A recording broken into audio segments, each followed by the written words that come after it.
When it comes to social media, there's your personal approach, there's what you think, and then there's your business and how do you do both? And then there's certain channels and different places and ways to do it. And it's overwhelming. Don't quit. That's the pressure. Let's overcome it. Deanna Russo is next.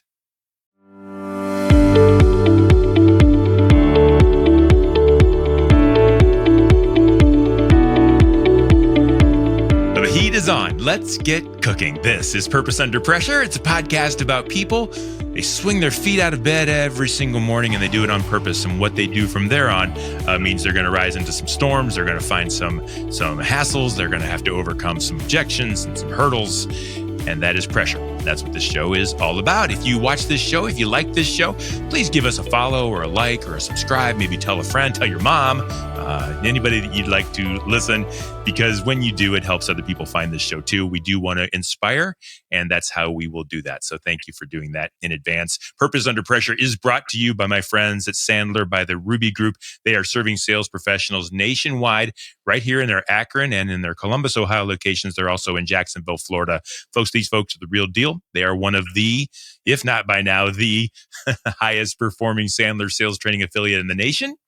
And if you know anything about Sandler's training, it's great on its own. When you're working with the best, which is the Ruby Group, it takes it to a whole nother level. So check them out online at therubygroup.sandler.com. Welcome to the show. Our guest today is Deanna Russo. She's a LinkedIn strategist and leverage up business owner. And I'm glad that she's on the show because of those two things. I think she's a business owner first, and we're going to learn a lot from her about that as far as starting a small business in this new digital age.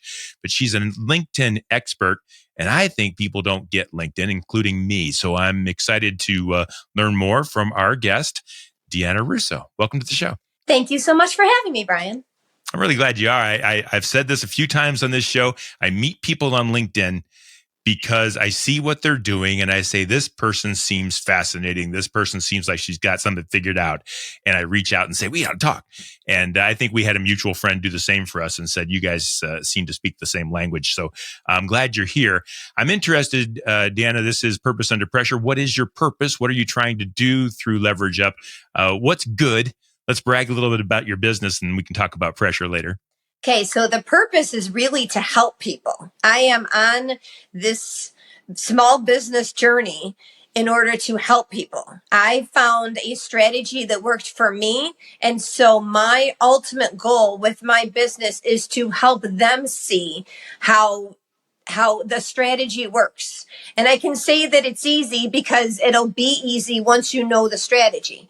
But that's the ultimate goal, is to help people understand. And when I hear people are overwhelmed by LinkedIn, I'm like, well, it doesn't have to be. And hopefully after hearing me speak and after working with me, that it's not overwhelming. Why is it overwhelming? People don't have a problem with Facebook. They don't have a problem with Instagram. They just do whatever. Why do they feel that LinkedIn is overwhelming? It's the same thing. There's something about LinkedIn that makes people a little nervous, that makes people like, well, I don't know, that's a business website. But in essence, it's not B2B as a lot of people think. I always say that it's H to H, human to human. Because if we go into it's a whole bunch of businesses online and we have to talk about professional stuff and we have to talk about the people that we hire and we have to talk about press releases. No, it's not like that. It's really moved away from a lot of the static to a lot more of conversation. And I really like the direction that LinkedIn is headed. And so I want to get into your business a little bit. You built your business Leverage Up. You were in digital marketing first. Is that where you discovered LinkedIn and realized, holy cow, someone needs to be teaching other business owners that? Tell me a little bit about that story of how you got started. Sure. So the backstory all started in 2008. That's when I joined LinkedIn. But in 2018 is when I changed the way that I treated it. And what I mean by that is 2008 to 2018, it was really an online resume. It was when I changed jobs, I would go in there and change things here or there, but it really wasn't a place that I stayed and that I hung out until 2018. And it was all because of a sales job.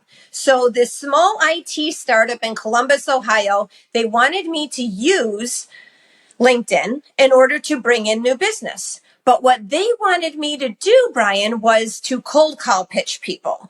And if you've been on LinkedIn, you have seen. No. Don't.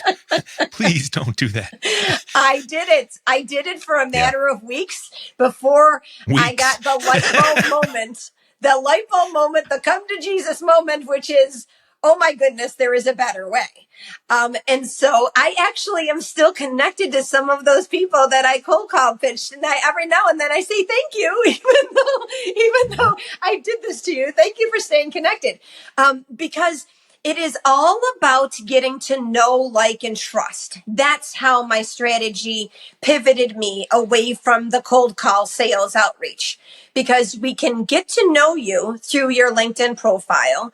We can get to like you through the conversations that you're having on LinkedIn, through those comments, and we can get to trust you through the content. And so that's how I found my triangle. Was I found that if I spent the time on my profile, if I had good conversations in the comments, and if I spent the time creating really good content, and Brian, the fourth piece is consistency. If I did all of that on a consistent basis, I would see results. And I did. I grew on LinkedIn from 400 to 11,000 in 18 months. Now I'm just about over 29,500. And it's really just about having those really solid foundation pieces, the profile, the engagement, and the content. And so when I decided to start Leverage Up, it was because it worked for me. And I want to help other people see how it can work for them too, regardless of what their end goal is. Everyone has a profile. Everyone needs to have conversations on LinkedIn, and everyone should share that content. And you see that the goals then manifest themselves once you do all that. So let's get away from LinkedIn just a little bit, and we're going to get back to it. But I'm interested in your business because you are doing your thing, and you found this thing, and you decided to do it on your own so that you could help people. Right. Let's talk a little bit about pressure. Starting a new business is always hard. You're starting a new business for something that people sometimes don't even think they need. Right. LinkedIn. Right. So what were some of the issues that you had to overcome as a small business owner, as a entrepreneur trying to build this new thing? Where did it push back? Well, the first pressure I ran into was the time that I started it, because I did all of the paperwork in early 2020. You see where this is going. And then show. I get an email that says, congratulations, you now own a business. And I'm homeschooling 3 kids, and my husband's furloughed, about to be laid off. It was just not the most ideal time for me to be starting my entrepreneurial journey. But that being said, even though it probably wasn't the right time to start a business, it was a good time to start a LinkedIn-centered business, because everyone was having problems getting out. No one could actually leave their house to do all the networking. And so people were finding LinkedIn saying, okay, I've had this profile on here for a while now. I have to be able to do something with it. And so my clients started coming in pretty quickly after I opened up, after I made it Leverage Up official. So the pressure of starting COVID was different. It was a lot of juggling. I really juggled quite a bit in those early days. It was a good thing that everyone was on Zoom. So I was able to do the coaching on Zoom, able to share screen. Another pressure that I ran into was I needed to figure out a strategy that worked, in essence, for the one-on-one consultations I was doing, because that was really the basis of my business for that first year to 2 years, was working one-on-one. And so originally I started charging by the number of coaching calls that it would take to get there. And then I found, well, if you go back to the foundation pieces, everyone has a profile, everyone should have conversations, and everyone should roll out that content. Then we can go back to, okay, this is 6 weeks. I can do this in 6 weeks. I can do this in 3 calls. And then if people need additional support, then we can talk about how that works. And so what in essence has happened in the last 2.5 to 3 years is that people sign up and get the 6 week of one-on-one triangle strategy, and then they can come back if they need additional support. So I've had phase 2 clients, I've had phase 3 clients, because they return once they get the foundation pieces.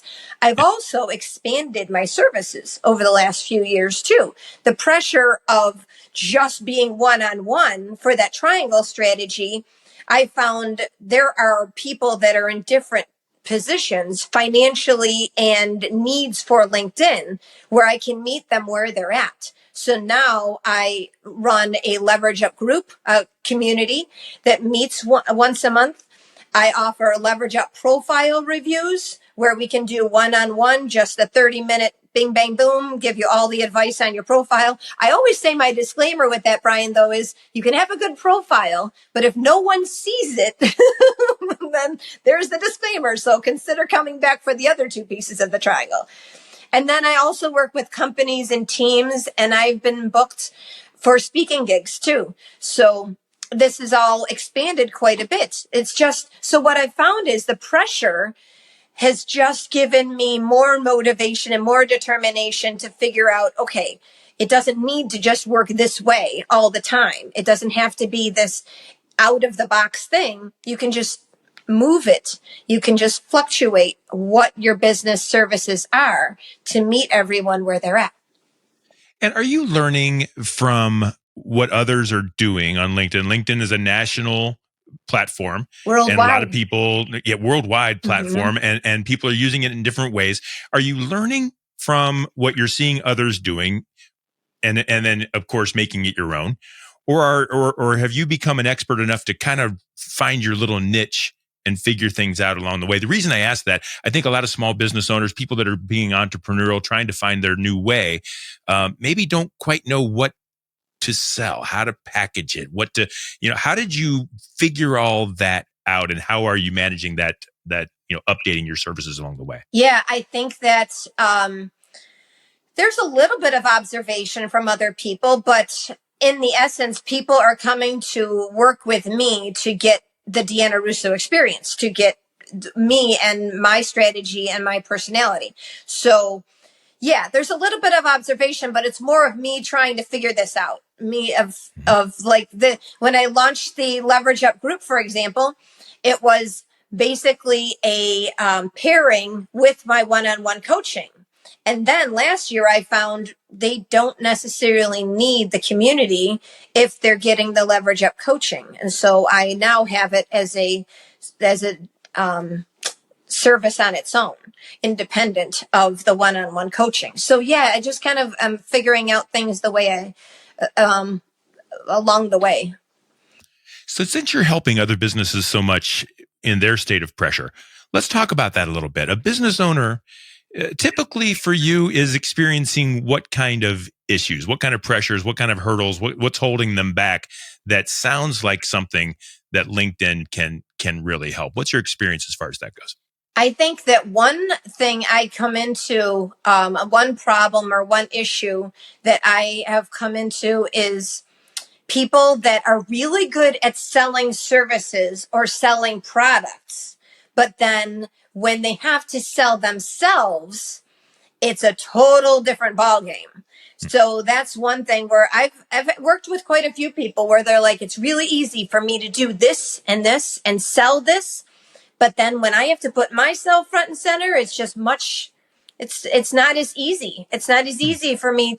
And my response is, if you don't brag about yourself, then who will? Who will do it? So you need to put yourself out there front and center, because people aren't going to know you and to like you and to trust you and then buy from you if you don't.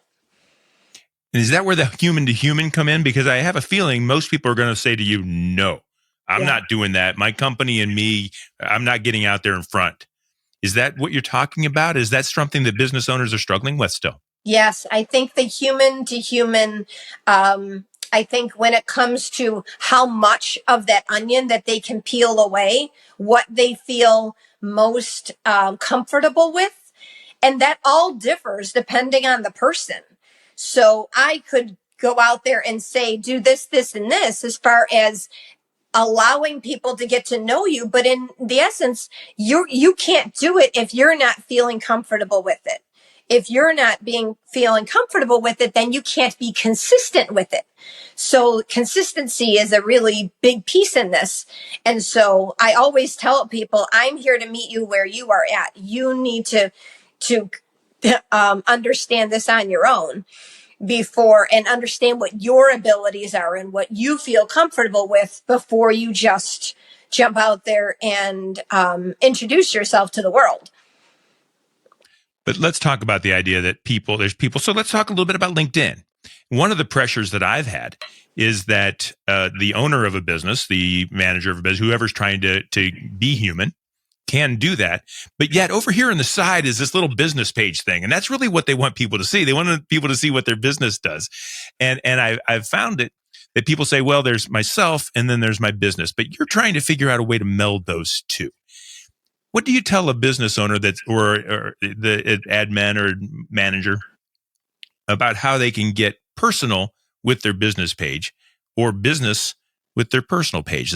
How does that work? I'm curious for myself, let alone just everybody listening. So when I'm working with my clients, we work on your personal profile and we talk about the conversations that you need to have, the strategic conversations that you need to go to make yourself more visible, and then the content that you're creating. Now, the business page needs to exist. The company page, I mean, if that's your company, you need to have one. But that being said, I have a much stronger following from people that know Deanna Russo as opposed to knowing Leverage Up. That doesn't mean that the Leverage Up business isn't thriving. They're just working with me. And then, by the way, the name of the company is Leverage Up. So it's really getting to work with the person. And then the company is secondary, but that doesn't mean that it's not existing. Does that make sense? It does. And so they should focus on being personal. Yes. But then, so the secondary, the business page comes next. What about someone who works in a corporate setting, a larger business, mom and pops? I get that. I can talk about myself and my business all day long.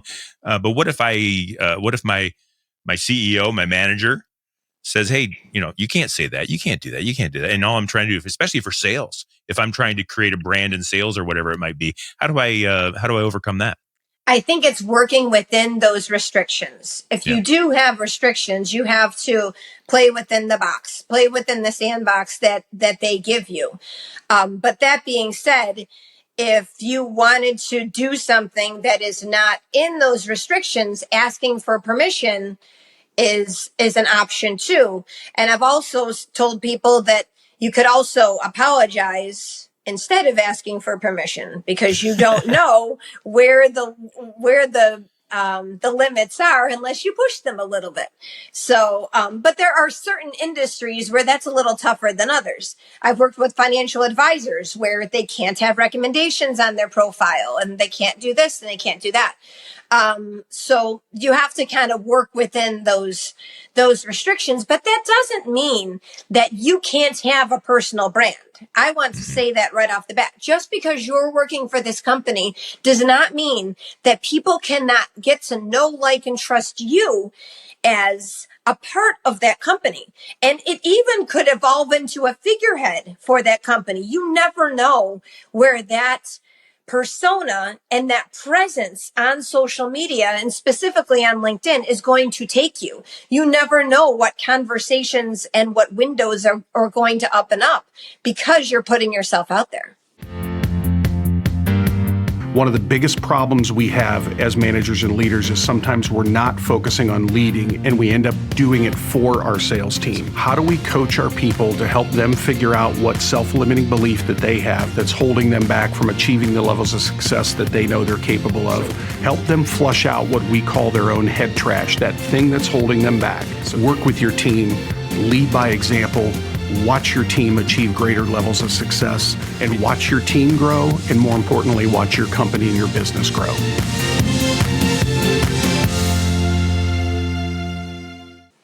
So by putting yourself out there, and I want to go back to something you said before when you talked about when you were working for that company and you were doing cold calls and things and you were doing something. I want to know, what did you do different? How did you realize you stumbled on something? If you don't mind sharing what you did different. And how did you understand or realize that, hey, this is something that I could bring to the public and help other people's businesses? What was that like? What was that specific situation like? I think it was really coming down to creating the content, because when I started creating videos on LinkedIn, it was when I was working for that company. And I found that, okay, where's my audience? Who is my audience? Where are they at? What kind of information can I put out there to then share with them? And then once I got all those questions answered, I just pressed record and play on the videos and just consistently delivered twice a week, every Tuesday, every Friday for over a year. I was showing up on video and I wasn't paying attention to the numbers. A lot of people get really bogged down. Well, I didn't get any impressions and I didn't get any comments. I wasn't paying attention to that because I knew I just needed to keep delivering. I needed to keep the consistency up. How did you know? Your bosses are telling you to cold call people. Yeah, I know. And here you are doing videos. How did you know? How were you so sure this was going to work? Right. Yeah. Once they saw what I was doing, they gave me the permission to keep doing it because they were intrigued too to what I was doing. So, were there a lot of different salespeople working there? Were you one of many? I don't think there was a lot. I think there may be 5 or 10. I don't think that there was a lot. And what did they think? So here's some pressure. Here's the new girl. Mm-hmm. The new guy. I don't mean to say one or the other. Yeah. Here's the new person, and she's doing something out there, and we're just going to keep our head down and do the right thing. What were they thinking about your new approach? I think there was plenty of conversations where people respected what I was doing. I think they respected it. They may not have understood it, but they respected it.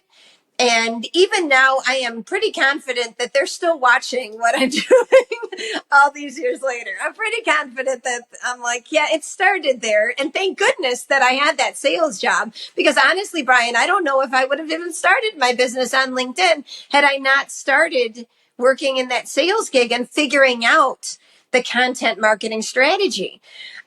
Because people really got to know and to trust me through what I was delivering.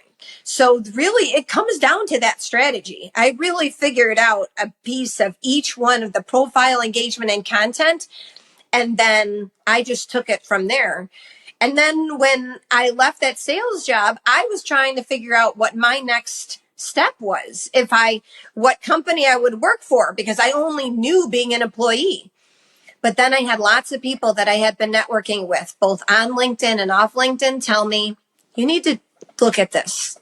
You found something here. You figured this out. And I listened. Good. I think that's what many entrepreneurs need to do. They need to figure it out. They need to listen, but they also need to take that step. Yeah. Were you afraid at all to take that step? And was there you said it happened pretty quick, but you're developing a brand new thing. And I'm not sure what your situation was, but quite a few entrepreneurs, myself, I was one of them, in a good job, doing things, head down, doing things right, very happy, but wanting to try something else. I don't know what your situation was, but did it ever make you kind of fearful to step out and do something kind of so new and innovative? I think I was a little nervous, but I was very excited and enthusiastic about the knowledge that I had gained and what I had to share with people more than the nerves. And there has been plenty of frustrations along the way. This has not been an easy ride. But I actually just celebrated my anniversary of my business. And I shared a statistic that there are so many businesses that don't make it to 2 years. They don't make it to 5 years. And so with me closing in now on that 5-year mark, and then I will close in on that 10-year mark, I just need to keep going. That's all.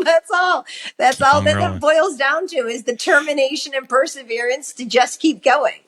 Deanna, I've done this show. I think this is episode 50 or 51 or whatever. And in almost every single episode, someone says something very similar. Look, man, it's hard. I don't Yep. know how I did it. I just never quit. I'm never going to stop. I'm never going to keep trying to help people. And I think that's really cool. Let's talk about the future a little bit. Yeah. What are the new trends? What are the new obstacles? What are the issues that might be coming along as far as your business? And of course, as far as LinkedIn, because that is kind of your business that you are going to be on the lookout for to make sure you can keep growing.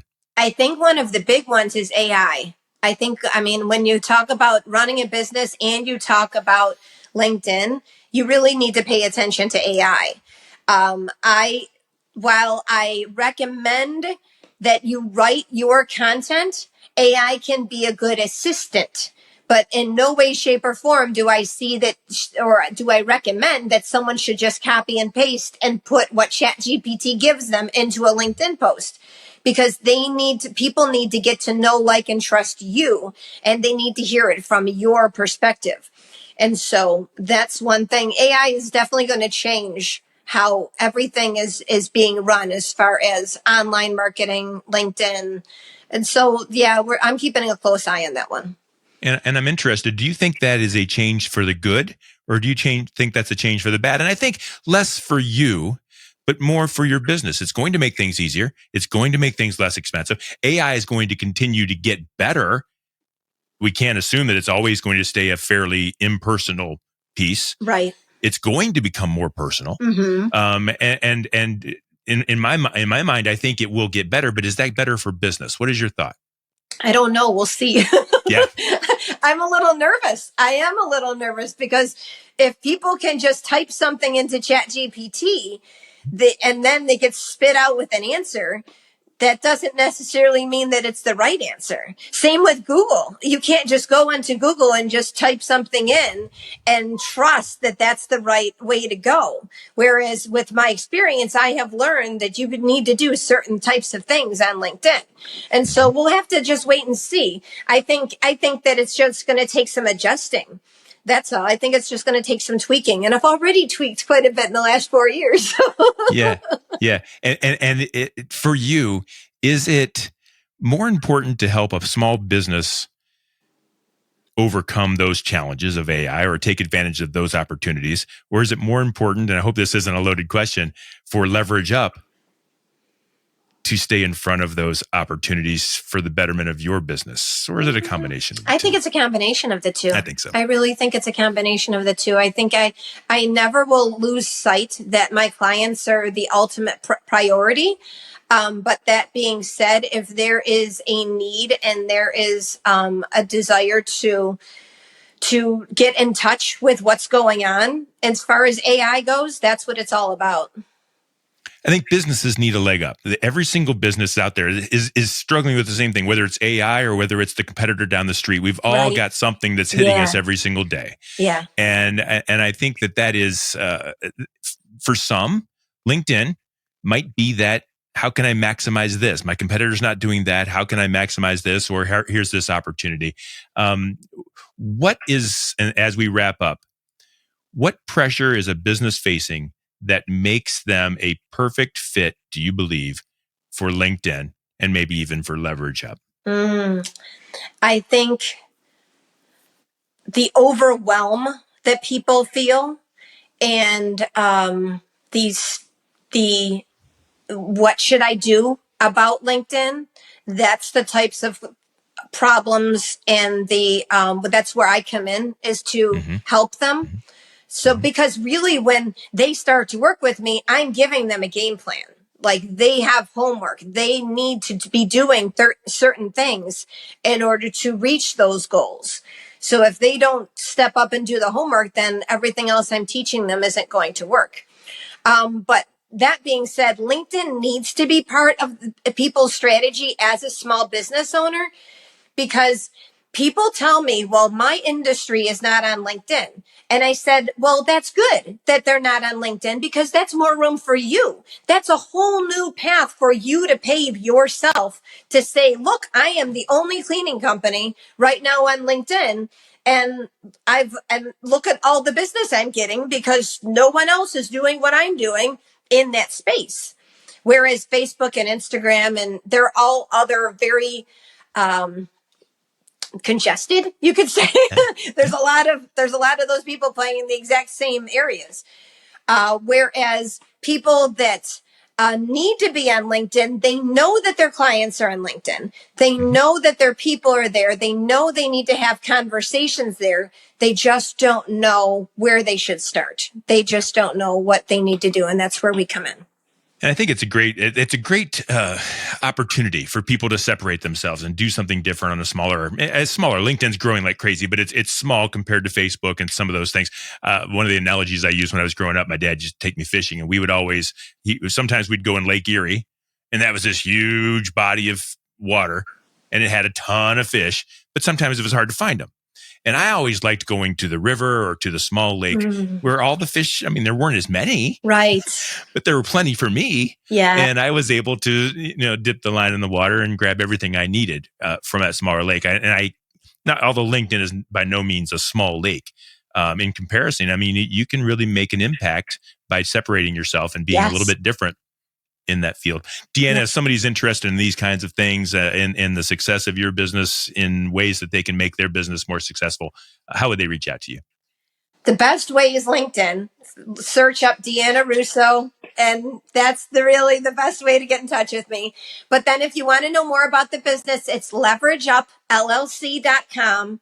And all of my services are out there. Brian, one of the best things I've done in the last year or two is put all of my services on my website with the prices, because it makes it considerably easier for people to know right off the bat. And then they can book a call with me to find out exactly more how it works. But I recommend everybody put their prices on their website to just make it be very transparent. I love how energetic you are about your solution for people. When we started the show, I said, "What's your purpose?" You said, "I want to help people. I want to help their businesses." And you haven't stopped smiling and being extremely energetic about this thing that you serve. And I get the feeling that it's not just so that you can, because, somebody needs a new pair of shoes at home. I don't think you're just trying to make money. I really do believe you're trying to help people. I really am. I'm really trying to help people, and I really believe in this. I really believe in the strategy that I created. So that's what it all boils down to.